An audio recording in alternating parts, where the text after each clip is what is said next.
Hello! അങ്ങനെ നമ്മുടെ ഉപ്പും മുളകില് കുറേ നാളത്തെ കാത്തിരിപ്പിന് ശേഷം നമ്മുടെ സിദ്ദു അളിയൻ തിരികെ വന്നു അല്ലേ? അപ്പൊ പിന്നാലെ കുറേ പേരിങ്ങനെ കമന്റായിട്ട് വന്നിട്ടുണ്ടായിരുന്നു. സിദ്ദു അളിയനെ കൊണ്ടുവരാമെങ്കിൽ മുടിയനെയും കൊണ്ടുവരാം.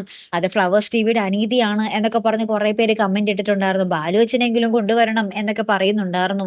അങ്ങനെയാണെങ്കിൽ ഈ സിദ്ദു വന്നതിന് പിന്നാലെ നമ്മുടെ ബാലു അച്ഛനും മുടിയനും ദിയയും കൂടെ വരികയാണെങ്കിൽ എന്തൊരു പൊളിയായിരിക്കും അല്ലേ നമ്മുടെ എപ്പിസോഡുകളെല്ലാം. നമ്മുടെ ദിയ വന്നാലും മുടിയൻ വന്നാലും ബാലു അച്ഛൻ വന്നാലും പാറമട വീട് വേറെ ലെവലാകും.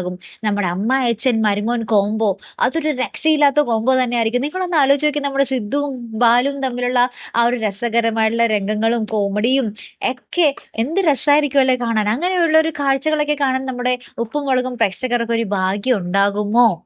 ചോദ്യം തന്നെയാണ് അല്ലെ. എന്തായാലും നമ്മുടെ സിദ്ധു അളിയനെ തിരികെ നമ്മുടെ സിദ്ധാർത്ഥിനെ തിരികെ കൊണ്ടുവരാമെങ്കിൽ നമ്മുടെ ബാലുവിനെയും മുടിയനെയൊക്കെ കൊണ്ടുവരാവുന്നതേ ഉള്ളൂ. എന്തായാലും ഇവരൊക്കെ ഒരുമിക്കുന്ന ഒരു കിടിലൻ കാഴ്ചകൾ കിടിലൻ സർപ്രൈസ് തന്നെ ആവട്ടെ ഇനി വരാൻ പോകുന്നത്. കാത്തിരുന്നേനെ കാണട്ടോ. അടുത്തൊരു വീഡിയോയുമായി വരുന്നത് വരയ്ക്കും here am the Malayali signing of.